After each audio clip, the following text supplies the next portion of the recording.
तो नमस्कार दोस्तों, स्वागत है आप सभी का एक बार फिर से एग्जाम टारगेट परिवार में। आज हम पढ़ेंगे सॉइल में परमिएबिलिटी। तो सबसे पहले देख लेते हैं परमिएबिलिटी क्या होती है। तो देखिए, हम सॉइल में परमिएबिलिटी को पढ़ रहे हैं। तो सॉइल के अंदर से वाटर या किसी मतलब अन्य द्रव के पास होने की जो टेंडेंसी होती है, जो उसका फिनोमेना होता है, उसी को हम परमिएबिलिटी कहते हैं। देखिए, इसमें इंपॉर्टेंट क्या क्या चीजें हैं, मैं आपको सारी चीजें इंपॉर्टेंट जो है उनको बताऊंगा। तो सबसे पहले देखिए, क्या अगर इसकी परिभाषा दें तो seepage or passes of water through interconnected voids of soil is called permeability. तो देखिए, सॉइल जो होती है उसमें क्या होते हैं, वायर्स होते हैं। इसके वायर से होकर हमारा जो वाटर होता है या कोई अन्य द्रव होता है वो पास करता है, उसी को हम परमिएबिलिटी कहते हैं। लेकिन एक चीज ध्यान देने वाली बात है जो सबसे ज्यादा इंपॉर्टेंट है, वो क्या है कि सॉइल के वायर्स उसके लिए जिम्मेदार नहीं होते हैं, केवल और केवल उसके इंटरकनेक्टेड वायर्स। अब इंटरकनेक्टेड वायर्स का क्या मतलब हुआ, जैसे वो वायर्स जो एक दूसरे से जुड़े हो, जिसके थ्रू पानी पास कर जाएगा, केवल वही उसमें पार्टिसिपेट करते हैं। अथवा हो तो ऐसे भी वायर्स हो सकते हैं ना जो पूरी तरह से ब्लॉक हो, तो वो क्या है, सीपेज में यानी कि परमिएबिलिटी में भाग नहीं लेते हैं। तो इसमें आपको परिभाषा में ये चीज ध्यान में रखना है, इंटरकनेक्टेड वायर्स का शब्द का यूज करना है। ठीक है, तो हम चलते हैं आगे। मतलब अगर इसकी परिभाषा दे दें तो हम क्या कहेंगे, seepage of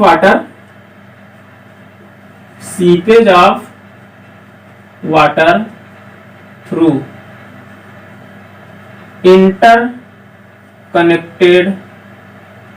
interconnected voids of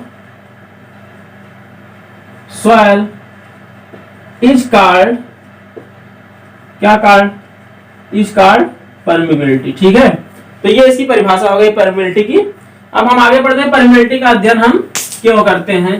तो देखिए, ये हमारी हो गई परमिएबिलिटी। अब परमिएबिलिटी का हम प्रयोग कहाँ कहाँ करते हैं, हम उसका मतलब इसका यूज करके किन किन चीजों को पता करते हैं। तो उसमें पहला हमारा आ जाता है क्या, पहला हमारा आ जाता है rate of settlement of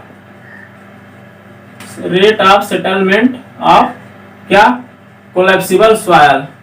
collapsible soil के बारे में आप जानते होंगे, क्या होती है, जो लोएस्ट होती है वो एक प्रकार की कोलैप्सिबल सॉइल होती है। तो कितना जल्दी से सेटल कर जाएगी, उसके सेटलमेंट करने का रेट क्या होगा, उसको हम ज्ञात करते हैं किसके आधार पर, सीपेज ऑफ वाटर यानी कि परमिएबिलिटी के आधार पर ज्ञात करते हैं। ठीक है, जितना ज्यादा उसमें सीपेज होगा उतनी जल्दी कोलैप्स करेगी सॉइल। तो कोलैप्सिबल सॉइल की प्रॉपर्टी दी हुई होती है।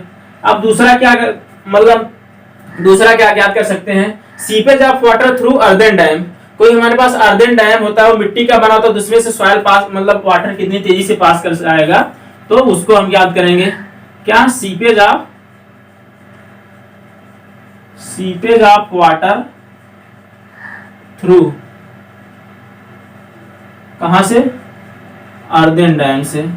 ठीक, अब अर्दन डैम क्या होता है, स्लोपी टाइप का बना होता है, उसके दोनों तरफ हल्का हल्का स्लोप दिया जाता है। तो उसकी स्टेबिलिटी ज्ञात करने में भी हम परमिएबिलिटी का प्रयोग करते हैं, यानी कि स्टेबिलिटी ऑफ स्लोप ज्ञात करने में, स्टेबिलिटी ऑफ स्लोप ज्ञात करने में उसका प्रयोग करते हैं। इसके बाद चौथा पॉइंट क्या आता है, चौथा पॉइंट आता है, जैसे मान लीजिए हम कोई हाइड्रोलिक स्ट्रक्चर बनाते हैं, समुद्र में कोई स्ट्रक्चर बनाते हैं, तो क्या होगा, समुद्र में जहां तक फाउंडेशन होगा उसके नीचे से हमारी मतलब वाटर क्या करता है, पर्कुलेट करता है। ठीक है, तो उसके आधार पर हम क्या ज्ञात करते हैं, उसके लिए इसके सीपेज के थ्रू हम ज्ञात करते हैं कितना उस पर अपलिफ्ट प्रेशर लगता है। जब उसके नीचे से वाटर पास करता है तो उस डैम पे या उस स्ट्रक्चर पे अपलिफ्ट प्रेशर लगता है, तो उसको ज्ञात करने के लिए हम इसका प्रयोग करते हैं, यानी कि अपलिफ्ट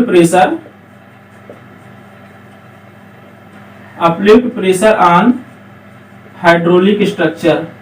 हाइड्रोलिक स्ट्रक्चर कहने का मतलब क्या है, जो मतलब पानी में स्ट्रक्चर बनाए गए हैं, हाइड्रोलिक स्ट्रक्चर। ठीक है, आगे क्या हमारा पांचवा पॉइंट क्या आ जाता है, ये तो हो गया हमारा हाइड्रोलिक स्ट्रक्चर के लिए। इसके बाद आता है सेफ्टी अगेंस्ट पाइपिंग। कोई भी सॉइल है उसमें धीरे धीरे जैसे सीपेज होगा तो उसमें क्या होगा, पाइपिंग हो जाती है। पाइपिंग कंडीशन आगे हम पढ़ेंगे क्या होती है। तो उसकी सेफ्टी कितना है, किस हद तक वो सेफ है, सेफ्टी अगेंस्ट पाइपिंग का अध्ययन भी हम किसके अंतर्गत करते हैं, परमिएबिलिटी के द्वारा इसका भी अध्ययन करते हैं। अब देखिए, ये हो गई हमारा परमिएबिलिटी, और परमिएबिलिटी का प्रयोग मतलब इसका एप्लीकेशन हो गया, कहां कहां पर हम इसका प्रयोग करते हैं। इसके बाद हम देखिए परमिएबिलिटी पर अध्ययन सबसे पहले किन्होंने शुरू किया था, हमारे एक वैज्ञानिक थे जिनका नाम था क्या, डार्सी। 1856 ईस्वी में, कब 1856 ईस्वी में सॉइल पर एक टेस्ट किया और जिसके आधार पर इन्होंने एक फार्मूला दिया, एक रिलेशन दिया, किसमें किसमें, velocity of seepage and seepage velocity और किसमें, हाइड्रोलिक ग्रेडियंट में। इन्होंने एक रिलेशन दिया कि जो हमारी वेलोसिटी होती है सीपेज की हाइड्रोलिक ग्रेडियंट के बराबर होती है। हाइड्रोलिक ग्रेडियंट क्या होता है, मान लीजिए यहाँ से हमारी कोई मतलब सॉइल है, ठीक है, यहाँ पर कोई सॉइल है, तो अगर यहाँ से इसको यहाँ से कनेक्ट करा देते हैं तथा यहाँ से एक पाइप निकाल देते हैं निकलने के लिए, तो जो इस यहाँ से यहाँ तक जाने में जितनी दूरी अगर इसको हम L मान लेते हैं और ये हाइट जो है इसको स्मॉल s मान लेते हैं, तो I का मान हमारा हो जाएगा, हाइड्रोलिक ग्रेडियंट हो जाएगा। ये जितनी दूरी मतलब जितनी हाइट उसके हेड में जितनी कमी आती है अपान जितनी दूरी है ट्रेवल करता है। तो दूरी अगर हम हॉरिजॉन्टल में कितना है, L है, और हाइट में मतलब हेड में लॉस कितना हो रहा है, h हो रहा है, ठीक है, h अपान L, यही हमारा हो जाएगा हाइड्रोलिक ग्रेडियंट। तो ये बता रहे हैं कि जो हमारी वेलोसिटी होती है वो हाइड्रोलिक ग्रेडियंट के प्रोपोर्शनल होती है। अगर हम प्रोपोर्शनल को हटाएं तो हम लिख सकते हैं v = k × I। अब ये हमारा k जो है एक कांस्टेंट है, ठीक है, k जो है वो एक कांस्टेंट है, इसी को हम क्या बोल देते हैं, इसी को हम कोफिशिएंट ऑफ परमीबिलिटी बोल देते हैं, कोफिशिएंट ऑफ परमीएबिलिटी बोल देते हैं, ठीक है। तो ये चीजें हो गई आपकी डार्सी लॉ। अब इसके आगे हम चलते हैं और देखते हैं मतलब कुछ और इसमें रिलेशन होते हैं, कुछ फार्मूले होते हैं। मैं आपको कोशिश करूंगा जितने भी चीजें आपको एग्जाम से रिलेटेड इंपॉर्टेंट है, जो जो चीजें पूछी जाती हैं वो चीजें मैं आपको जल्दी जल्दी बताने की पूरी कोशिश करूंगा। अब देखिए यहाँ से क्या फार्मूला निकल के आया, v = k × I होता है, ठीक है। अब v क्या होता है, v जो है वेलोसिटी है। वेलोसिटी को अगर हम क्या लिख सकते हैं, हम अगर डिस्चार्ज को देखें, डिस्चार्ज के टर्म लिखें तो डिस्चार्ज इक्वल टू क्या होता है, a × v। ये क्या है, a जो है एरिया है और v हमारी वेलोसिटी है, ठीक है। और q आप जान रहे हैं, q क्या है, डिस्चार्ज पर यूनिट टाइम। तो अगर यहां से हम v का मान रख दें, v = क्या आ जाएगा, q/a, ठीक है, q/a = क्या हो जाएगा, k × I। तो यहां से q का मान क्या निकल के आएगा, KIA। तो ये दो फार्मूले इंपॉर्टेंट है, ये और ये। इसमें कभी छोटा छोटा एग्जाम न्यूमेरिकल पूछ सकता है आपके प्री एग्जाम में, तो इसे आप याद रखिएगा। अब यहाँ से अगर इसकी टर्मिनोलॉजी में बताएं तो Q क्या है, Q है रेट ऑफ डिस्चार्ज, मतलब rate of flow per unit time, ठीक है। Q जो है रेट ऑफ हमारा फ्लो हो जाएगा, K जो है कोफिशिएंट ऑफ परमीबिलिटी हो जाएगी, परमीबिलिटी। A जो है ये हमारा टोटल क्रॉस सेक्शनल एरिया है, टोटल क्रॉस सेक्शनल एरिया। अब मैं A को टोटल क्रॉस सेक्शनल एरिया क्यों बोल रहा हूं, इसके बारे में अभी थोड़ी देर में आपको बताता हूं।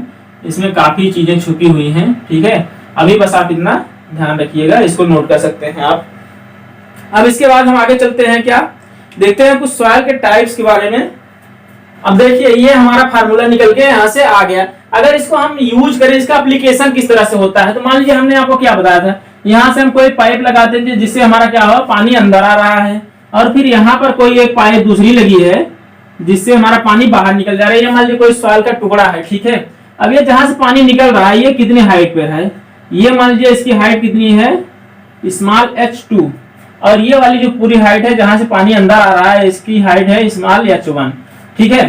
तो इन दोनों का बीच का जो मतलब दूरी होगी, बीच की जो डिस्टेंस होगी वो कितनी होगी, ये h1 है, ये h2 है, तो ये h का मान हमारा कितना हो जाएगा, स्मॉल h बराबर कितना हो जाएगा, स्मॉल h बराबर हो जाएगा h1 - h2, ठीक है। तो अब देखते हैं यहाँ से h का मान हम रख देंगे h1 - h2 अपान L, ये वाली डिस्टेंस है। तो अगर हम इसको लाके यहाँ पे रखें, I के बराबर कर दें, तो हमारा क्या आ जाएगा, Q बराबर हो जाएगा K, I की जगह हम रख देंगे h1 - h2 अपान L, स्मॉल L रख देंगे इंटू A। तो ये फार्मूला हमारा निकल के आता है जहां पर हम इसका एप्लीकेशन करते हैं। अगर ये यहाँ पर दिया हो कि मतलब हमारा कोई वाटर जो है h1 ऊंचाई से इंटर करता है तथा h2 ऊंचाई से बाहर निकलता है, तो हमारा है मतलब ये डिस्चार्ज कितना होगा, ठीक है। या तो हमारा पूछ सकता है कोफिशिएंट ऑफ परमीबिलिटी कितनी होगी, तो डिस्चार्ज दिया रहेगा, कोफिशिएंट ऑफ परमीबिलिटी निकल जाएगी, और K का मान दिया रहेगा तो हम Q का मान आराम से निकाल लेंगे।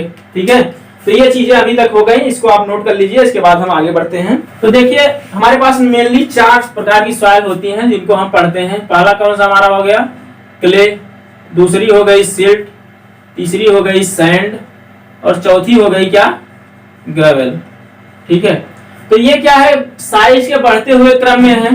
तो अगर हमारी साइज जैसे जैसे बढ़ती जाती है किसी भी सॉइल की, ठीक है, सॉइल पार्टिकल की साइज जैसे जैसे बढ़ती जाती है वैसे वैसे उसमें हमारी परमिलिटी भी बढ़ती जाती है। ठीक है, तो यहाँ से हम देखेंगे कि इस सॉइल में कितनी कितनी परमिलिटी किसमें होती है। तो देखिए सबसे पहले हम क्या शुरू करते हैं, सबसे पहले हमारे पास क्ले है।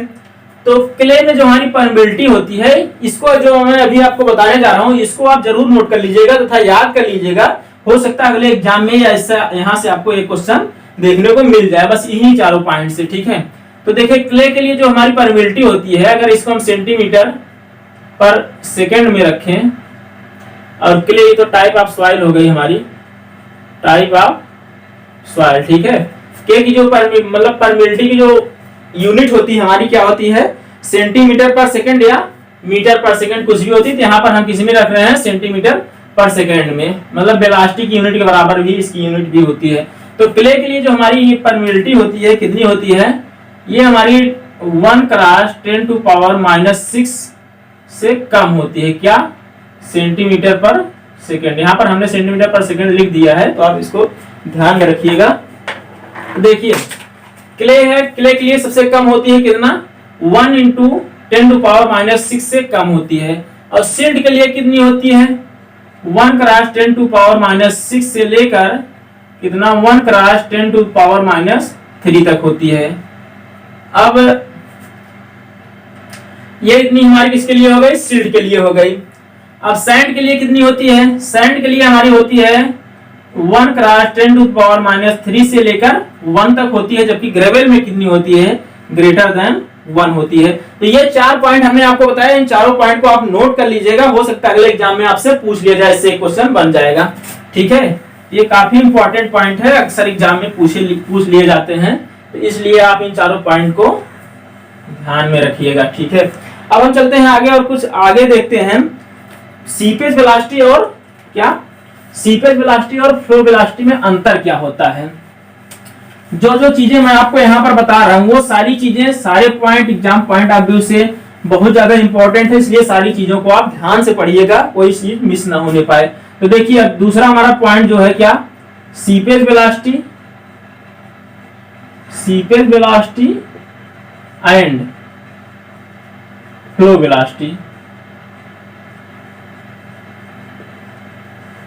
ठीक है, seepage velocity and flow velocity, और इसी को क्या कहेंगे, फ्लो वेलोसिटी को ही हम डिस्चार्ज वेलोसिटी भी कहते हैं, डिस्चार्ज वेलोसिटी। ठीक है, तो यहां से एक क्वेश्चन बन जाएगा, मैं आपको बता रहा हूं किस प्रकार से बनेगा। मान लीजिए अभी तक हमने क्या देखा, Q इक्वल टू क्या देखा, Q इक्वल टू देखा KIA। ठीक है, यहाँ पर हमने आपको A जो बताया था, A हमने क्या बताया था, ये टोटल क्रॉस सेक्शनल एरिया है। ठीक है, टोटल क्रॉस सेक्शनल एरिया है। अब टोटल क्रॉस सेक्शनल एरिया क्या होता है, मान लीजिए हमारी पास कोई सॉइल है, सॉइल मान लीजिए कुछ इस तरह से है। ठीक है, ये हमारी सॉइल हो गई। अब सॉइल में क्या है, पूरे सॉइल में तो वायर्स होंगे नहीं कि हमारा जो पूरा सॉइल इसको हम खुली पाइप बना देंगे, मतलब पूरे सॉइल में से हमारा पानी निकल के आ रहा है। पानी हमारा इसमें किसमें से सीपेज होगा, केवल इसमें जो इंटरकनेक्टेड वायर्स होंगे वहीं से तो हमारा मतलब पानी जो है वो सीपेज करके आएगा बाहर, वहीं से तो हमारी परमिलिटी होगी। लेकिन हमने यहाँ पर क्या लिया, हमने टोटल ए लिया, मतलब ये जितना पूरा एरिया है ये वाली पूरी एरिया लिया है। तो लेकिन वास्तव में ऐसा होता नहीं, वास्तव में होता क्या है कि जो यहाँ के वायर्स हैं, ठीक है, केवल उसी में से पानी हमारा निकल के आता है, उसी के द्वारा हमारी परमिलिटी होती है। तो अब जो इसके वायर्स में से हमारी परमिलिटी हो रही है, अगर हम यहाँ पे एरिया लिए हैं तो एरिया के लिए हमारा जो भी लिए थे, भी इक्वल टू क्या था, भी इक्वल टू आई इंटू ए था, के इंटू आई था। ठीक है, के इंटू आई था भी के लिए। ये हमारी वेलोसिटी जो थी ये पूरे एरिया को मान के वेलोसिटी निकाली गई थी। लेकिन अगर हम केवल वायर्स के लिए वेलोसिटी लें तो हमारा इस वाले फार्मूले से किससे, A1 V1 equal to A2 V2। ठीक है, अगर हमारा मान लीजिए यहाँ पर वेलोसिटी मतलब एरिया जहाँ A1 हमारा मान लीजिए शुरुआती एरिया था वो अगर पूरा था तो यहाँ पर वेलोसिटी क्या रही होगी, वेलोसिटी कम रही होगी, तभी तो इसका मल्टीप्लाई करने के बाद इसके बराबर आएगा। बाद में अगर हम A2 जो मान लेते हैं केवल इसके वाइड्स का एरिया मान लेते हैं तो एरिया तो कम हो गया, अगर हमें इसके बराबर लाना है तो V का मान बढ़ाना पड़ेगा ना। तो यहाँ पर जब हमारा एरिया कम हो जाता है जिससे वेलोसिटी का मान बढ़ जाता है, यानी कि V2 जो है वो बढ़ जाएगा। अगर हम देखिए A1 को अगर हम कैपिटल A मान लें और V1 को क्या मान लें, V मान लें जो हमारी स्टार्टिंग वेलोसिटी थी, और A2 को क्या मान लें, सीपेज वेलोसिटी, सीपेज एरिया मतलब जितने हमारे वायर्स हैं केवल उसकी एरिया, या क्या मान ले, एरिया ऑफ वायर्स मान ले, ठीक है, AB। और V2 को क्या मान लें, V2 को ही हम क्या मान लेते हैं, सीपेज वेलोसिटी मान लेते हैं, VS, ठीक है। तो यहाँ से आपके पास दो टर्म आए निकल के, एक VS और एक V। तो जो हमारा VS है सीपेज वेलोसिटी, यानी कि जो केवल वायर्स के मतलब सॉइल केवल वायर से जो वेलोसिटी आती है, वायर से पानी पास होने पर जो वेलोसिटी प्राप्त होती है उसको हम क्या बोलते हैं, सीपेज वेलोसिटी बोलते हैं। जबकि जब हम टोटल एरिया मान के मतलब कैलकुलेट करते हैं उस समय जो हम वेलोसिटी लेते हैं वो हमारी क्या होती है, वो हमारी फ्लो वेलोसिटी या डिस्चार्ज वेलोसिटी होती है। तो ये चीज आप नोट कर लीजिएगा, इस चीज को आप याद कर लीजिएगा, क्योंकि ये अक्सर एग्जाम में पूछा जाता है कि सीपेज वेलोसिटी किसे बोलते हैं, ठीक है। डायरेक्टली आपसे पूछ लेगा सीपेज वेलोसिटी किसे बोलते हैं, आपको दे देगा मतलब जब हम एरिया को टोटल एरिया को लेते हैं या जब मतलब केवल वायर्स के एरिया को लेते हैं तो आपको इसमें से चूज करना रहता है कि हमें सीपेज वेलोसिटी उसको बोलते हैं, फ्लो वेलोसिटी बोलते हैं, डिस्चार्ज वेलोसिटी बोलते हैं। तो यहाँ से आप इस चीज को ध्यान रखिएगा, फ्लो वेलोसिटी और डिस्चार्ज वेलोसिटी एक ही, जबकि सीपेज वेलोसिटी क्या होती है, केवल जब वायर से हमारे पानी पास होने होंगे उसका केवल एरिया लेंगे तो उसके बाद जो हमारा मतलब वेलोसिटी आएगी वो हमारी कहलाएगी सीपेज वेलोसिटी, ठीक है। तो आशा करते हैं ये चीजें आपको समझ में आ रही है। हमने क्या देखा, यहाँ पर हमने देखा A into V equal to क्या हो जाएगा, AB क्रॉस क्या हो जाएगा, VS। अच्छा ये A इंटू V किसके बराबर होता है, स्मॉल q के, यानी कि डिस्चार्ज के बराबर होता है ना। लेकिन अगर हम इन दोनों में रिलेशन देखें, यहाँ से हमारे पास इतना रिलेशन निकल के आया था, इसको मान लीजिए हम डिलीट कर देते हैं। तो देखिए यहाँ से क्या हो जाएगा, यहाँ से हम लिख सकते हैं V upon VS equal to AB upon capital A, ठीक है। ये रिलेशन निकल के आ गया। लेकिन ये हमारे पास देखिए सॉइल का क्रॉस सेक्शन है हमारे पास, अगर ये हमारा क्रॉस सेक्शन है इसमें हम इसके लेंथ से गुणा कर देते हैं, मान लीजिए इतनी लेंथ भी है इस सॉइल की, ठीक है, इतना बड़ा सॉइल का टुकड़ा है, तो क्रॉस सेक्शन हमारे पास है ही, इसमें अगर हम लेंथ से गुणा कर दें तो इसका हमें वॉल्यूम पता चल जाएगा। तो लेंथ चाहे हम इसका पूरे सॉइल का लें या तो उसके केवल वायर्स का लें, लेंथ तो हमें दोनों कंडीशन में बराबर मिलेगी। तो हम क्या कर सकते हैं, इसमें भी हम L से गुणा कर दें और इसमें भी L से गुणा कर दें, तो हमें क्या हो जाएगा AB इंटू L, यानी कि क्या हो जाएगा, वॉल्यूम ऑफ वायर्स मिल जाएगा हमें टोटल, और यहाँ A इंटू L करेंगे तो टोटल वॉल्यूम मिल जाएगा। अच्छा देखिए क्या मिल गया, VV अपान कैपिटल V। तो VV अपान कैपिटल V क्या होता है, हमने आपको पहले लेक्चर में बताया था, VV अपान कैपिटल V क्या होता है, इसको हम बोलते हैं N, यानी कि पोरोसिटी। तो यहाँ से क्या रिलेशन निकल के आ रहा है, देखिए V upon VS equal to AB upon A equal to VV upon capital B equal to N। तो इतनी रिलेशन हमारे पास निकल के आई। अब N क्या है देखिए, अगर हम यहाँ से एक एक टर्म लेके चलें तो देखिए V इक्वल टू क्या हो जाएगा, N इंटू VS। एक रिलेशन हमें मिल गया इसमें कि मतलब हमारी जो डिस्चार्ज वेलोसिटी और सीपेज वेलोसिटी में रिलेशन मिल गया।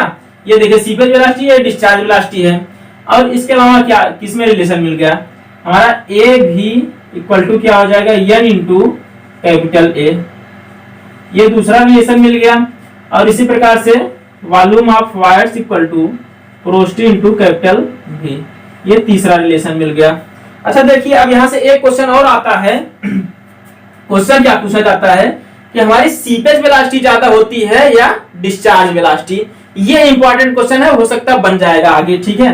देखिए हमारी ये डिस्चार्ज वेलोसिटी है, ये हमारी सीपेज वेलोसिटी है। अब इन दोनों में से ज्यादा कौन होता है, तो हम देखते हैं ये हमारे पास सीपेज वेलोसिटी में अगर हम n का मल्टीप्लिकेशन करते हैं तो हमें क्या मिलती है, डिस्चार्ज वेलोसिटी मिलती है। अच्छा उससे पर इसमें दोनों में कौन ज्यादा कौन कम है उसको निकालने के लिए हमें पहले पता होना चाहिए कि n का मान कितना होता है। तो हमने आपको बताया था, जब हमने आपको पोरोसिटी पढ़ाया था तो वहां पर हमने बताया था कि n की जो रेंज होती है, इसकी रेंज क्या होती है, 1 से हमेशा कम होती है और 0 से हमेशा अधिक होती है।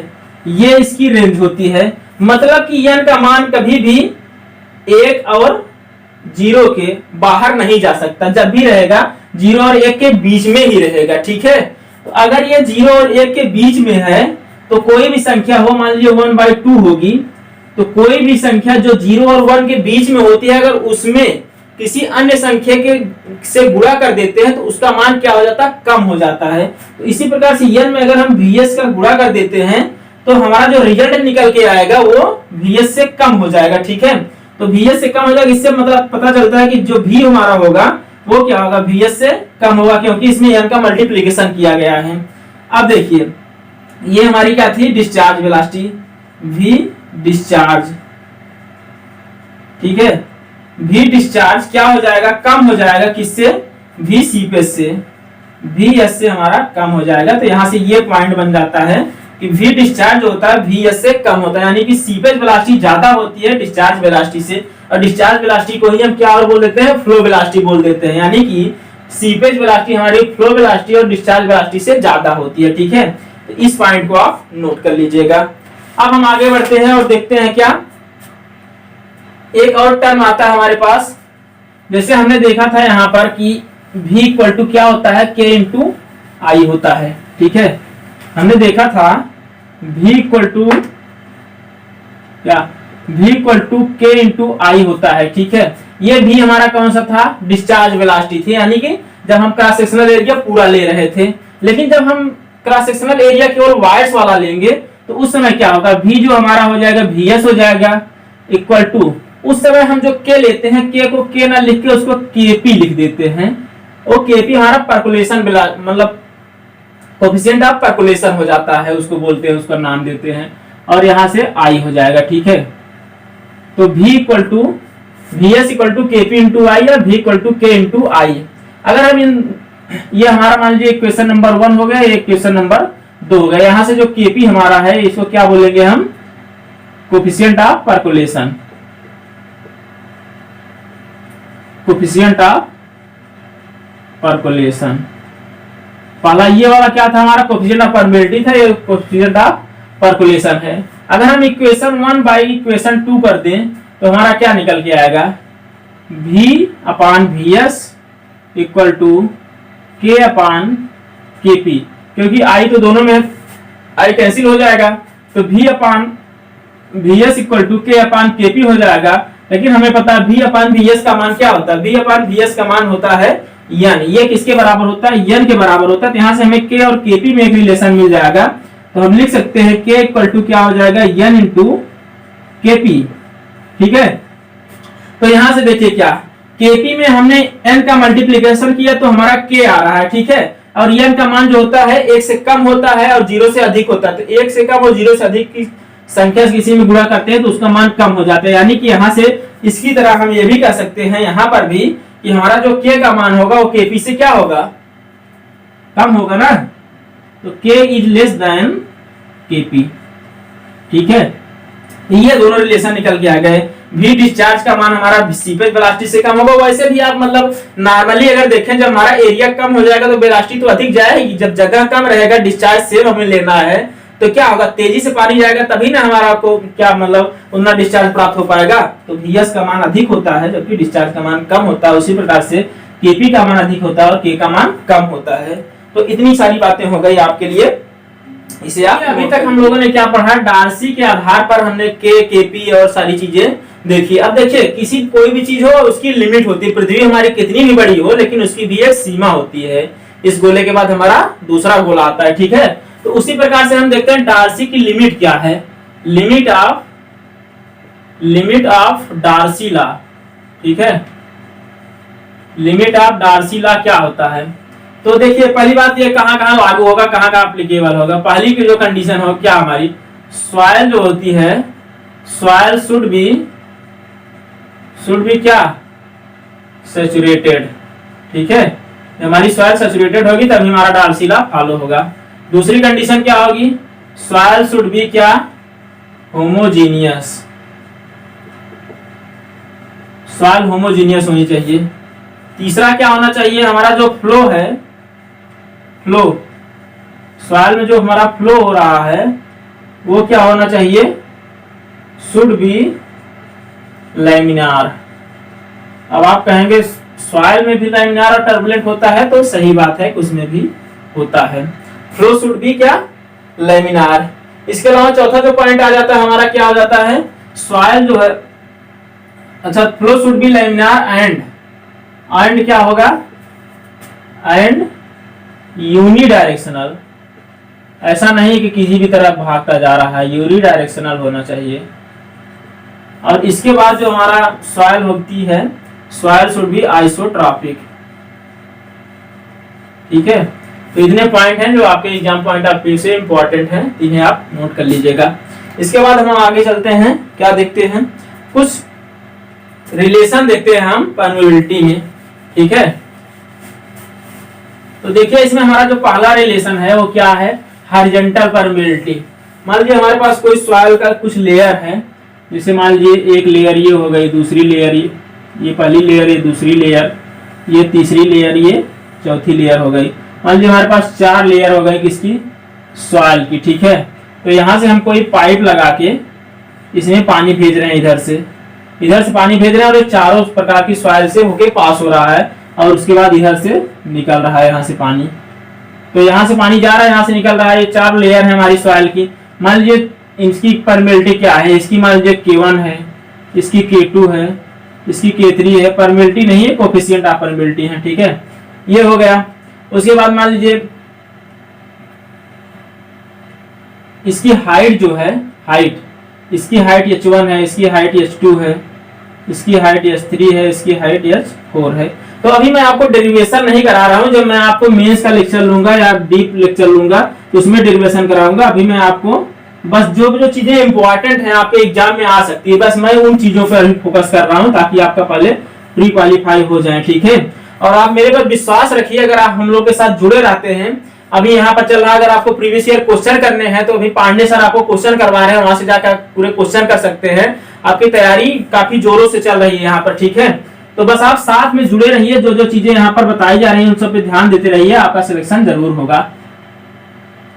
तो देखिए यहाँ से क्या मतलब, ये अगर इसका ये K1 K2 K3 K4 हो गया, इससे हमारा वाटर पास कर रहा है। तो अगर हम एक एवरेज परमेबिलिटी निकालें तो एवरेज परमेबिलिटी का फार्मूला यहाँ से क्या आ जाएगा, केवल फार्मूला पूछता है आपसे एग्जाम में, बाकी मैं डेरिवेशन करवा दूंगा जब आपको डीप लेक्चर में पढ़ाऊंगा तब। ठीक है, यहाँ से देखिए इसको अगर हम KH मान लेते हैं तो KH का मान क्या होता है, KH हमारा हो जाएगा क्या, K1H1 plus K2H2 plus K3H3 plus K4H4 अपान क्या हो जाएगा, H1 plus H2 plus H3 plus H4। तो बस आप इसको नोट कर लीजिएगा और कुछ किसी चीज की आपको जरूरत नहीं है। प्री में आपको डेरिवेशन नहीं पूछा जाएगा। डेरिवेशन कोई बहुत बड़ी बात नहीं है, मैं आपको करवा सकता हूं, लेकिन टाइम ज्यादा लगेगा। ठीक है, तो इन छोटी छोटी चीजों में टाइम कंज्यूम करने का कोई मतलब नहीं है, बस इसको आप याद कर लीजिएगा, एग्जाम में पूछ लेता है क्या होता है इनमें रिलेशन। अब देखिए ये हो गया हमारा क्या, हॉरिजॉन्टल में। इसी प्रकार से अगर हमारा क्या होगा, वर्टिकल फ्लो हो रहा है। ठीक है, यहाँ से पानी आ रहा है और यहाँ से निकल रहा है, या नीचे से पानी जा रहा है और ऊपर से निकल रहा है, तो इसमें क्या रिलेशन होता है, इसमें जो हमारा Kv हो जाएगा, वर्टिकल कोफिशिएंट ऑफ परमेबिलिटी हो जाएगी, वो क्या हो जाएगा, वो हमारी हो जाएगी H1 plus H2 plus H3 plus H4 अपान क्या हो जाएगा, H1 अपान K1 प्लस H2 अपान K2 प्लस H3 अपान K3 प्लस H4 अपान K4। देखिए इसको, इन दोनों को याद करने की मैं आपको एक ट्रिक भी बता दे रहा हूं।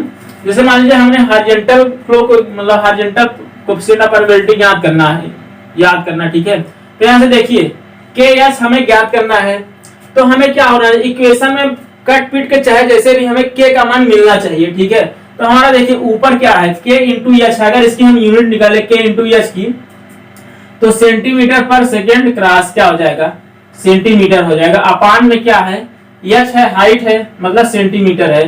तो देखिए यहाँ से सेंटीमीटर से कैंसिल हो गया, हमें अल्टीमेटली मिल क्या रहा है, सेंटीमीटर पर सेकेंड, यानी कि हमें K का मान मिल रहा है। K इंटू एच है ऊपर, तो नीचे भी एच है, एच से एच कैंसिल हो जाएगा, केवल K मिल रहा है, ठीक है।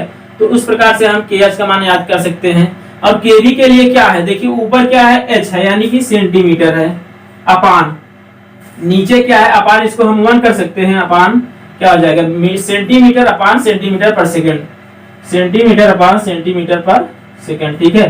तो ये वाला पूरा टर्म हमारा क्या हो जाएगा, यहाँ से ये चला जाएगा, फिर यहाँ चला जाएगा। देखिए सेंटीमीटर क्रॉस क्या हो जाएगा, सेंटीमीटर पर सेकेंड अपान ये वाला सेंटीमीटर यहाँ जाएगा, तो इससे कैंसिल हो जाएगा, बचे क्या, सेंटीमीटर पर सेकेंड। हमें अल्टीमेटली अगर हम K की वैल्यू निकाल रहे हैं तो कट पीट के हमें केवल K मिलना चाहिए ऊपर। तो देखिए अब हम क्या पढ़ेंगे, फैक्टर्स अफेक्टिंग परमियबिलिटी। परमियबिलिटी को कौन कौन से फैक्टर हैं जो अफेक्ट करते हैं। तो एक हमारा आता है क्या, कॉजनी-कर्मास फार्मूला, कॉजनी-कर्मास फार्मूला, या इसको क्या बोलते हैं, पॉइजली इक्वेशन, पॉइजली इक्वेशन, ठीक है। तो देखिए इसके आधार पर हम याद करते हैं ये क्या है, इसका मान होता है K equal to C into D10 का square gamma W upon eta into E के पावर 3 अपान 1 प्लस E। तो ये पूरा फार्मूला होता है हमारा क्या, कॉजनी-कर्मास इक्वेशन या पॉइजली इक्वेशन का। तो देखिए इसमें क्या क्या चीजें आती हैं, ये हमारा एक C आता है, C को क्या हम बोलते हैं, शेप फैक्टर बोलते हैं। C हमारा क्या है, शेप फैक्टर है। और D10 जो है, D10 हमने आपको बताया था, D10 क्या होता है, तो साइज ऑफ सॉइल को प्रदर्शित करता है, साइज ऑफ सॉइल। और कौन सी साइज ऑफ सॉइल, मतलब वो सॉइल, मतलब वो साइज जिससे छोटे पर कितने हैं उस सॉइल में 10% कण है, ठीक है। और गामा W हमारा वाटर मतलब weight of, unit weight of water हो गया। ईटा जो हमारा है ये क्या है, ये हमारी विस्कोसिटी, विस्कोसिटी किसकी, जो लिक्विड फ्लो कर रहा है सॉइल में से। और ई को तो आप जान ही रहे हैं भाई, इसको बताने की जरूरत नहीं है, ये हमारा क्या है, वाइड रेशियो है, ठीक है। तो इन सारी चीजों पे मतलब यहाँ से दिख रहा है कि इतनी चीजों पर हमारा क्या डिपेंड करता है, K का मान डिपेंड करता है। तो क्या शेप फैक्टर पर डिपेंड करता है, मतलब शेप किस प्रकार के, अगर हमारा मान लो राउंडेड शेप में है, राउंडेड शेप में है कोई सॉइल, तो सॉइल के कण राउंडेड है तो उसकी परमियबिलिटी क्या होगी, अधिक होगी। वहीं अगर हमारा क्या है, एंगुलर शेप में है, एंगुलर शेप है तो क्या होगी, सॉइल की परमियबिलिटी कम होगी। पहला पॉइंट ये हो जाता है। और size of soil, size of soil के बढ़ने के साथ साथ, ठीक है, जैसे जो हमारी साइज ऑफ सॉइल बढ़ती जाती है वैसे वैसे हमारा K का मान क्या होता है, K का मान बढ़ता जाता है। ये दूसरा पॉइंट हो गया। विस्कोसिटी, अब विस्कोसिटी देखिए कहाँ पर है, नीचे है यहाँ पे। अगर विस्कोसिटी का मान बढ़ेगा तो बताइए आपके K के मान में क्या परिवर्तन होगा। विस्कोसिटी जैसे जैसे बढ़ेगी वैसे वैसे हमारी कोएफिशिएंट ऑफ परमियबिलिटी क्या होगी, घटती चली जाएगी। तो मतलब विस्कोसिटी बढ़ने के साथ साथ क्या होगा, K का मान घटेगा। और वाइड रेशियो, वाइड रेशियो हमारा क्या है, E cube upon 1 plus E है। अगर हम E क्यूब है, नीचे 1 प्लस E है, मतलब E क्यूब अपॉन E है, ठीक है, मान ले होगा नहीं तो क्या होगा हमारा अल्टीमेटली क्या, E स्क्वायर के बराबर इसमें गुणांक निकल के आएगा। तो E स्क्वायर का मतलब इसके प्रोपोर्शनल है, यानी कि E का मान बढ़ेगा तो हमारा K का मान क्या होगा, बढ़ेगा ही बढ़ेगा। मतलब वाइड रेशियो के बढ़ने के साथ साथ हमारा K का मान क्या होता है, K का मान बढ़ता जाता है, ठीक है। तो ये इतनी चीजें हो गई। इसके अलावा कुछ और भी टर्म होते हैं जिसपे हमारा डिपेंड करता है, जो इसको अफेक्ट करते हैं। जैसे क्या हो गया, यहाँ पे कितनी चीजें हो गई, 1 2 3 4 चीजें हो गई यहाँ से। उसके बाद पांचवा हमारा क्या आ जाता है, पांचवा हमारा आ जाता है टेम्परेचर। टेम्परेचर देखिए, टेम्परेचर के बढ़ने के साथ क्या क्या कंडीशन होगी। अगर हम टेम्परेचर बढ़ा देंगे किसी द्रव का तो उसके यूनिट वेट पर क्या प्रभाव पड़ेगा, उसका आयतन बढ़ेगा और बढ़ने के कारण क्या होगा, यूनिट वेट क्या होगा, घट जाएगा, ठीक है। यूनिट वेट घट जाएगा तो आप कहेंगे तो टेम्परेचर बढ़ने के कारण क्या होगा, हमारा K का मान क्या होना चाहिए, घटना चाहिए। लेकिन ऐसा होता नहीं है, होता वास्तव में ऐसा है कि यूनिट वेट तो घटेगा लेकिन उसके साथ ही साथ क्या घट जाएगा, हमारा ईटा का मान घट जाएगा, यानी कि विस्कोसिटी घट जाएगी। और विस्कोसिटी इसकी अपेक्षा कहीं ज्यादा घट जाती है। इसकी वजह से क्या होगा, इन दोनों का एवरेज अगर हम ले, इसका मान कुछ ज्यादा ही घट जाता है, तो इसकी वजह से क्या होगा, K का मान हमारा बढ़ जाएगा। यानी कि टेम्परेचर को अगर हम बढ़ाएंगे तो हमारे K का मान क्या होगा, K का मान बढ़ जाएगा, ठीक है। फ्लो उसमें से मतलब वाटर ज्यादा पास होने लगेगा, तो उससे हमारा के का मान क्या होगा, बढ़ जाएगा। इसके अलावा क्या होता है, डिग्री ऑफ सेचुरेशन। छठा पॉइंट हमारा क्या होता है, degree of saturation level. Saturation level, तो सेचुरेशन लेवल बढ़ने के साथ साथ हमारा क्या होगा, सेचुरेशन अगर बढ़ेगा तो हमारा के का मान जो है वो क्या होगा, के का मान भी बढ़ेगा। हमारी जो सॉइल क्या होती है, पार्शियली सेचुरेटेड सॉइल होती है तो उसमें के का मान कम होता है, लेकिन जब हमारी फुली सेचुरेटेड सॉइल होती है तो उसके लिए के का मान अधिक होता है। ठीक है, इसके अलावा और कुछ मतलब क्या आ जाते हैं, कुछ फॉरेन मटेरियल आ जाते हैं। फॉरेन मटेरियल क्या होते हैं, मतलब बाहरी तत्व जैसे आ जाए, कुछ फालतू टाइप के तत्व आ जाते हैं इसमें, गंदगी, तो उसके आने के कारण क्या होता है, फॉरेन मटेरियल के कारण क्या होता है, फॉरेन मटेरियल जैसे जैसे बढ़ेंगे वैसे वैसे हमारी क्या होगी, के का मान बढ़ेगा। फॉरेन मटेरियल जाएंगे वो कहाँ जाएंगे, उसके वायर्स में जाएंगे, वायर्स को जाके ब्लॉक कर देंगे, तो जब ब्लॉक कर देंगे तो उसी परमिलिटी क्या होगी, हमारा क्या आता है, एडजॉर्ब वाटर। एडजॉर्ब वाटर क्या होता है, एडजॉर्ब वाटर आप जानते हैं कि वो किसी भी मतलब सॉइल की नॉर्मल प्रक्रिया में भाग नहीं लेता है, तो उसी प्रकार से क्या होता है, ये परमिलिटी को भी मतलब सुचारू रूप से चलाने में भाग नहीं लेगा, बल्कि इसको क्या करेगा, अवरुद्ध करेगा, उसको कम करने की कोशिश करेगा। तो ये भी आ जाएगा तो वहां से उसका कुछ जगह ले लेगा चारों तरफ वायर्स में, जिसकी वजह से होता क्या है, हमारी परमिलिटी क्या होती है, हमारी परमिलिटी घट जाती है। तो आप इस चीज को याद कर लीजिएगा कि एडजॉर्ब वाटर कारण परमिलिटी घटती है। हो सकता है यहाँ से आपको समस्या हो थोड़ा सा याद करने में, इसको आप याद कर लीजिएगा। तो इतनी चीजें हो गई कि मतलब क्या क्या चीजें हैं जो इसको फैक्टर कर मतलब अफेक्ट करती हैं। अब इसके बाद हम परमिलिटी को ज्ञात करने के कुछ लेबोरेटरी मेथड देखेंगे। लेबोरेटरी मेथड में हमारे कौन कौन से आते हैं, जैसे हमारा क्या आ जाएगा, लेबोरेटरी मेथड आ जाएगा। इसके अलावा और भी कुछ फील्ड मेथड होते हैं तथा कुछ हमारे क्या होते हैं, फार्मूले होते हैं, इनडायरेक्ट फार्मूले। तो इसमें क्या होता है, केवल फार्मूले पूछे जाते हैं। मैं सभी के फार्मूले आपको बता दे रहा हूँ, उसको आप नोट कर लीजिए कौन सा फार्मूला किसके लिए उपयुक्त है, तथा उसमें जो भी इंपॉर्टेंट पॉइंट है मैं आपको बताऊंगा। ठीक है, तो क्या क्या मतलब हेडिंग है हमारी, डिटर्मिनेशन ऑफ क्या, परमिबिलिटी को ज्ञात करना। तो देखिए इसके लिए हमारा जो पहला मतलब लेबोरेटरी मेथड है, पहले क्या आएगा, लेबोरेटरी मेथड। तो लेबोरेटरी मेथड में हमारा पहला क्या आता है, पहला जो आता है वो क्या आता है, falling head method. Falling head method.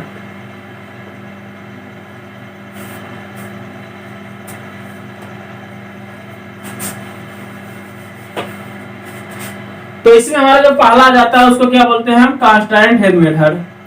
Constant head method. अब कांस्टेंट हेड मेथड क्या होता है, देखिए इससे जो क्वेश्चन बनेगा वो सबसे पहला क्वेश्चन क्या बन जाएगा, कांस्टेंट हेड मेथड ये किस प्रकार की सॉइल के लिए एप्लीकेबल होता है। तो कांस्टेंट हेड मेथड जो होता है ये सैंडी सॉइल के लिए, यानी कि कोर्स ग्रेवल के लिए, मतलब कोर्स ग्रेन सॉइल के लिए एप्लीकेबल होता है, यानी कि सैंडी सॉइल के लिए, या इसको कह सकते हैं क्या, कोर्स ग्रेन्ड सॉइल के लिए ये एप्लीकेबल होता है। तो पहला पॉइंट तो इससे ये जो सबसे ज्यादा एग्जाम में पूछा जाता है उससे ये है। बाकी इसके द्वारा ज्ञात करने का फार्मूला जो होता है वो क्या होता है, K होता है QL/THA। अब देखिए Q जो हमारा क्या हो जाएगा, Q हमारा है डिस्चार्ज, Q हमारा डिस्चार्ज हो गया। L जो है लेंथ ट्रेवल्ड बाई वाटर। जैसे हमने आपको यहाँ पर बताया था कि यहाँ से अगर मान लीजिए कोई वाटर इंटर करता तथा यहाँ से बाहर निकलता है तो ये वाली डिस्टेंस जो होती है ये यल हो जाएगी। बाकी ये जितनी दूरी तय करके आया ऊंचाई, मतलब जितना इसमें क्या हेड लॉस हुआ है स्मॉल h, तो अभी मैं आपको बता रहा हूँ। देखिए ये l जो है ये वाली दूरी है, डिस्टेंस ट्रेवल्ड बाई वाटर। ठीक है, distance travelled by water.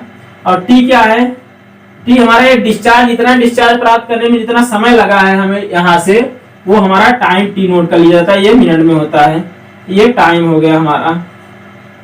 h क्या है, h यहाँ से क्या है, हेड लॉस है, h जो है हेड लॉस है, और उसके अलावा ए जो है, ए क्या है, ये हमारा क्रॉस सेक्शनल एरिया है, ये वाला जितने में से सॉइल पास कर रही है हमारी। हो गई कांस्टेंट हेड मेथड के बारे में। इसमें सबसे ज्यादा इंपॉर्टेंट जो है एक इसके लिए एप्लीकेबल होता है, कोर्स ग्रेड सॉइल के लिए एप्लीकेबल होता है, इसे आप नोट कर लीजिए। बाकी अब हम चलते हैं, दूसरा हमारा क्या आता है, दूसरा हमारा आ जाता है falling head method. Constant head method हो गया, अब हमारा आता है फॉलिंग हेड मेथड। ठीक है, फॉलिंग हेड मेथड का मतलब उसका फार्मूला क्या होता है, फॉलिंग हेड मेथड जो होता है उसका फार्मूला है क्या, K is equal to 2.303 AL upon AT log H1 by H2।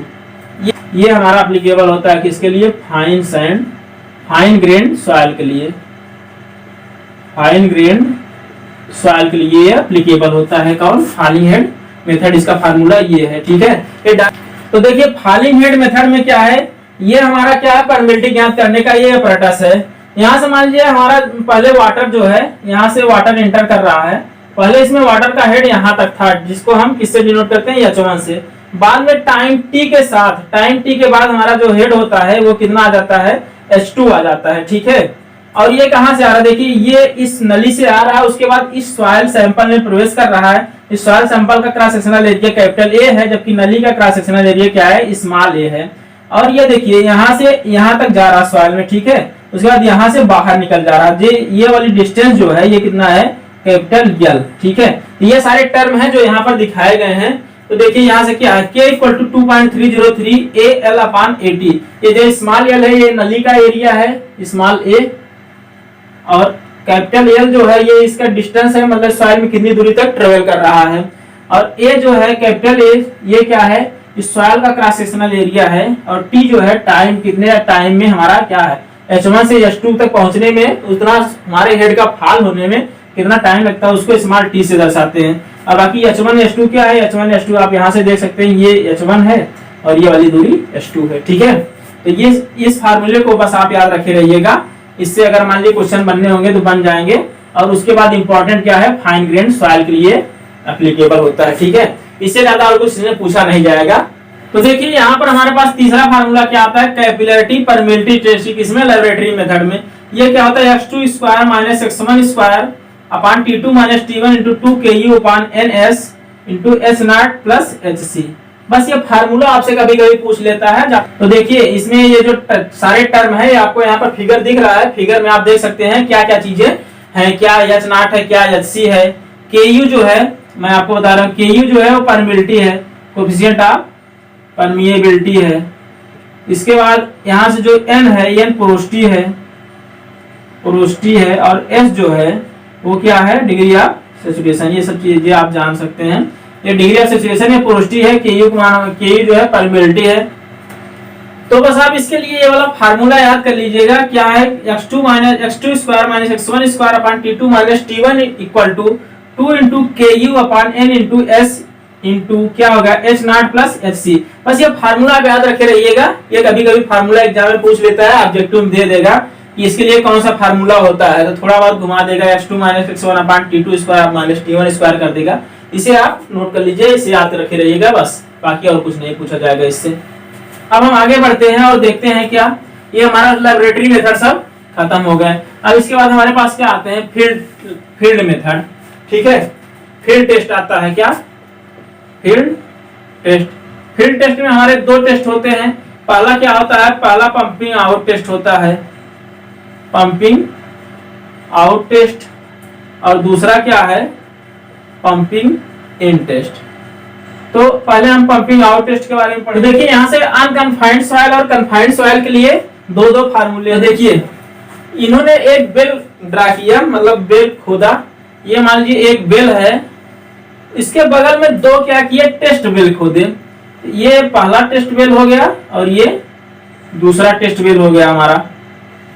तो इससे इन्होंने मतलब डिस्चार्ज निकाला। यहाँ से मान लीजिए इतनी, यहाँ से वाटर लेवल इसमें इतना है। ये किस कंडीशन में, जब यहाँ से हम मतलब वाटर को खींच रहे हैं ऊपर की तरफ। ठीक है, जब वाटर हम मान लीजिए समरसेबल लगा के यहाँ से ऊपर खींच रहे हैं तो क्या फ्लो, मतलब क्या कर्व बनता है, किस कर्व टाइप में आता है, उसी को इन्होंने दिखाने की कोशिश की है।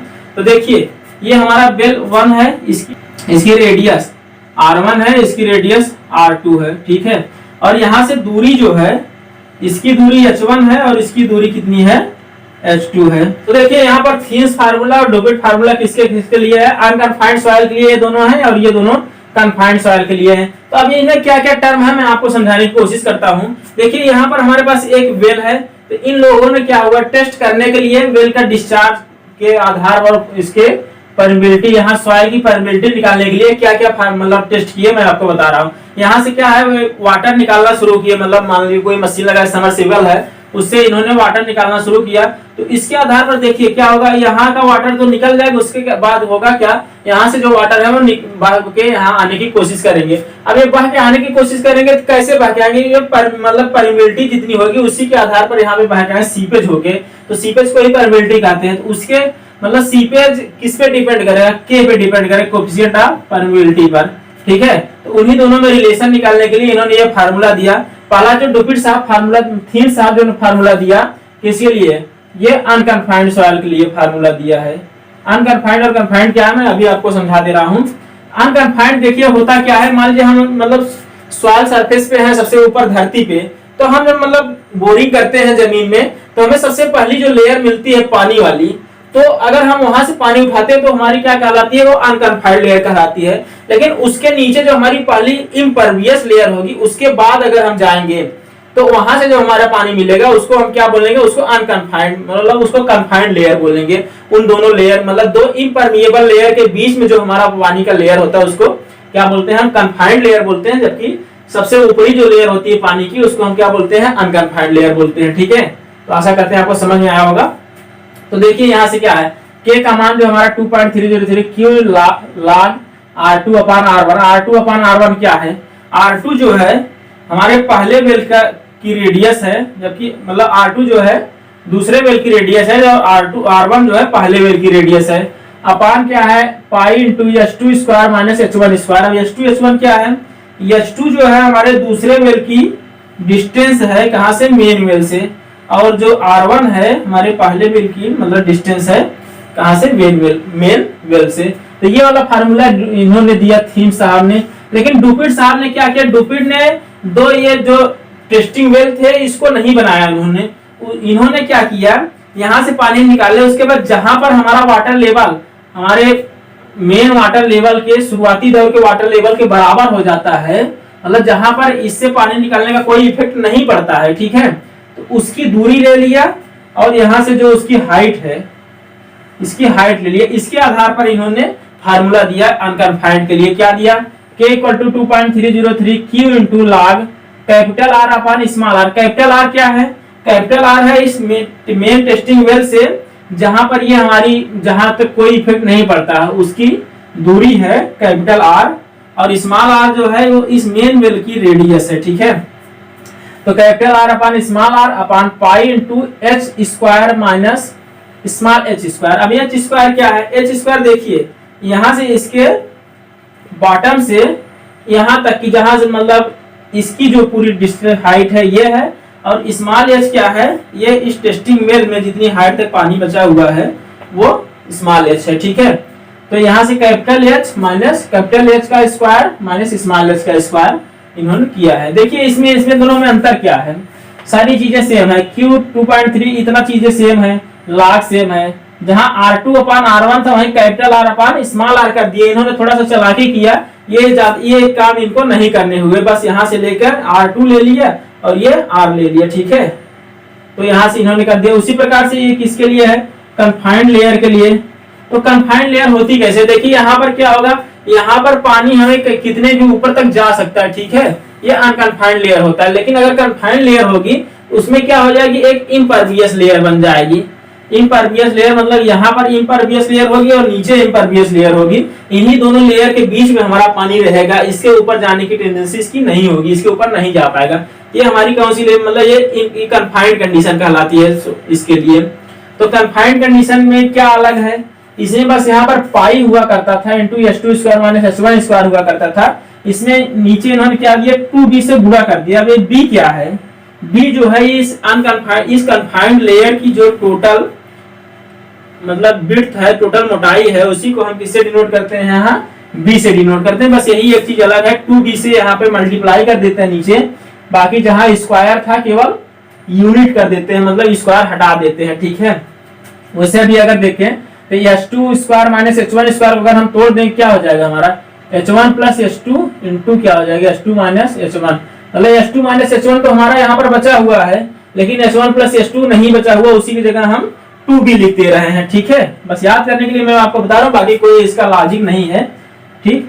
तो यहाँ से आप इन चारों फार्मूलों को याद कर लीजिएगा, एग्जाम में पूछ लिए जाते हैं कभी कभी, ठीक है। अब हम आगे बढ़ते हैं और देखते हैं ये हमारा क्या है, पंपिंग आउट टेस्ट यहाँ पर खत्म होता है। इसके बाद हमारा क्या आता है, पंपिंग इन टेस्ट। देखिए पंपिंग इन टेस्ट ज्यादा एग्जाम में पूछा नहीं जाता, उससे बस एक चीज पूछा जाता है पंपिंग इन टेस्ट के बारे में, जो सबसे ज्यादा पूछा जाता है वो क्या है, मैं आपको बता रहा हूँ। क्या, पंपिंग इन टेस्ट।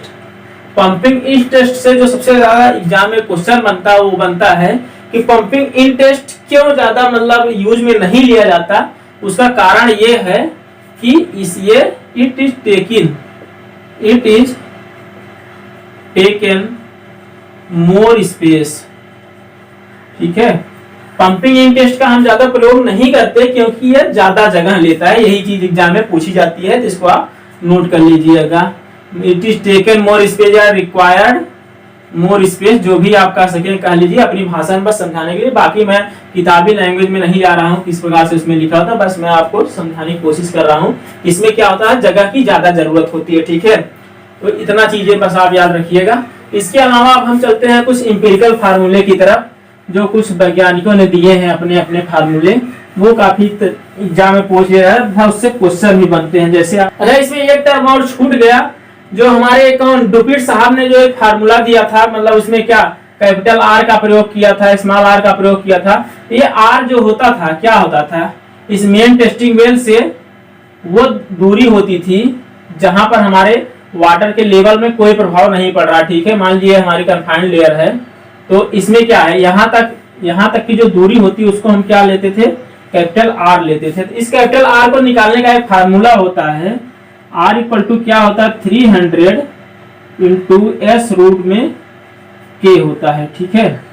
तो इसको आप लोग नोट कर लीजिएगा। अभी यहाँ पर यस क्या है, ठीक है, ये इंपॉर्टेंट है। यहाँ से हमने आपको बताया था कि यच क्या है, ये यच जो है इसमें इसके नीचे वाले बेस से वाटर लेवल जहां तक अभी बचा हुआ है उसकी हाइट है, जबकि यस जो है टॉप से, अगर हम इसको मतलब ये टॉप से जो है इस वाटर लेवल की दूरी को हम एस से डिनोट करते हैं, ठीक है। इसको हम क्या बोलते हैं, ड्रा डाउन बोलते हैं। अब अगर ये दूरी हम मान लीजिए पूरा कितना था, बी था ना, तो बी अगर हमें पता है, ये यस पता है, तो हमें यस निकालने के लिए क्या करना होगा, यस इक्वल टू जो हो जाएगा हमारा बी माइनस एच हो जाएगा, ठीक है। तो ये वाला फार्मूला आप याद रखिएगा। इस पर कभी कभी क्वेश्चन भी पूछ लेते हैं, के का आपको मान दे देंगे, यस का मान दे देंगे, या तो यस का मान दिए रहेंगे, टोटल हाइट दिए रहेंगे, उससे आपको निकालना होगा कि मतलब रेडियस कितनी होगी, ठीक है। तो ये चीज आप याद रखिए। तो देखिए यहाँ से हमारे पास क्या आ जाते हैं, कुछ इंपेरिकल फार्मूले आ जाते हैं, किसको ज्ञात करने के, परमेबिलिटी के। तो इसमें पहला फार्मूला हमारा क्या आता है, कॉजनी-कर्मास फार्मूला। तो कॉजनी-कर्मास के बारे में अभी यहाँ थोड़ी देर पहले भी आपसे डिस्कस किए थे, K equal to CD10 square gamma W upon eta into E cube upon 1 plus E. तो यहाँ पर इस सी क्या है, सी जो है सेफ फैक्टर है, D10 जो है साइज ऑफ सॉइल पार्टिकल है, गामा W जान रहे हैं जो लिक्विड उसमें से सीपेज हो रहा है जिसका, उसका यूनिट वेट है, और ईटा जो है उसकी विस्कोसिटी है, और ई जो है वाइड रेशियो है। तो ये हो गया हमारा कॉजनी-कर्मास इक्वेशन। ये पूछ लेता है आपसे कॉजनी-कर्मास इक्वेशन इनमें से कौन सा है, हाँ जी ये दे दिया, ये दे दिया, ये दे दिया, ये दे दिया, चार फार्मूले दे दिए, इसमें से पूछ लिया कॉजनी-कर्मास इक्वेशन कौन सा है, या एलन-हेजन इक्वेशन पूछ लिया कौन सा है, ठीक है। तो ये आपको पहचानने पड़ेंगे कि कौन सा फार्मूला कौन सा है, ठीक है। बाकी इससे ज्यादा न्यूमेरिकल नहीं आते हैं प्री में, मेंस में जो जो आएंगे मैं आपको वो सारी चीजें बताऊंगा। देखिए अब दूसरा क्या है, एलन-हेजन इक्वेशन आता है। एलन-हेजन इक्वेशन क्या है, k equal to C into D10 square. यहाँ पर c जो है, c एक कांस्टेंट है जिसका मान हमेशा कितना होता है, 100 होता है। बाकी D10 आप जान ही रहे हैं क्या है, D10 जो है सॉइल की साइज है, मतलब जिससे छोटे 10% कण है उस सॉइल में, वो साइज है सॉइल की पार्टिकल की, ठीक है। उसके बाद टरजागी मेथड आता है, टरजागी इक्वेशन आता है। इसका क्या मान होता है, k equal to 200 E cube E square into D square, ठीक है। इसके बाद हमारा क्या आ जाता है, चौथा आ जाता है लाउडेंस मेथड। लाउडेंस मेथड क्या, log k into S S square plus A plus N B. अब यहाँ पर एस एस आपके दिमाग में आ रहा होगा, एस एस क्या है, एस एस है स्पेसिफिक सरफेस एरिया। क्या, स्पेसिफिक सरफेस एरिया। अब स्पेसिफिक सरफेस एरिया किसका होगा, जो हमारी सॉइल होगी उसी का स्पेसिफिक सरफेस एरिया होगा। तो और यहाँ पर ए और बी जो है, ए और बी जो है वो कांस्टेंट है, बाकी एन जो है एन पोरोसिटी है, ठीक है। इसके बाद हमारा पांचवा क्या आ जाता है, ये हमारा क्या है, कंसोलिडेशन फार्मूला है, इसका नाम लिखना भूल गए, ये है कंसोलिडेशन फार्मूला, ठीक है। कंसोलिडेशन फार्मूले में क्या है, के जो है क्या कोफिशिएंट ऑफ परमेबिलिटी है, सीबी जो है, सीबी कोफिशिएंट ऑफ, सीबी है कोफिशिएंट ऑफ कंसोलिडेशन, ठीक है, कोफिशिएंट ऑफ वॉल्यूमेट्रिक चेंजेस, ठीक। और गामा डब्ल्यू आप जान ही रहे हैं क्या है, यूनिट वेट ऑफ लिक्विड है, ठीक। तो ये 5 फार्मूले हो गए आपके, किससे, आपके मतलब जो अन्य कई वैज्ञानिकों ने दिए, लाउडेंस ने दिया, उसके बाद इधर एलन हेजन ने दिया, कार्निक अर्मांस ने दिया। तो ये 5 एम्पिरिकल फार्मूले हो गए, इन्हें आप नोट कर लीजिएगा, एग्जाम में पूछे जाते हैं धड़ल्ले से, ठीक है। तो इसके बाद अब बाकी चीजों की बात अब यहाँ पर हमारी क्या होती है, परमेबिलिटी का चैप्टर यहाँ पर खत्म होता है। अब नेक्स्ट चैप्टर हम अगले वीडियो में शुरू करेंगे। अब चलते हैं, तब तक के लिए जय हिंद।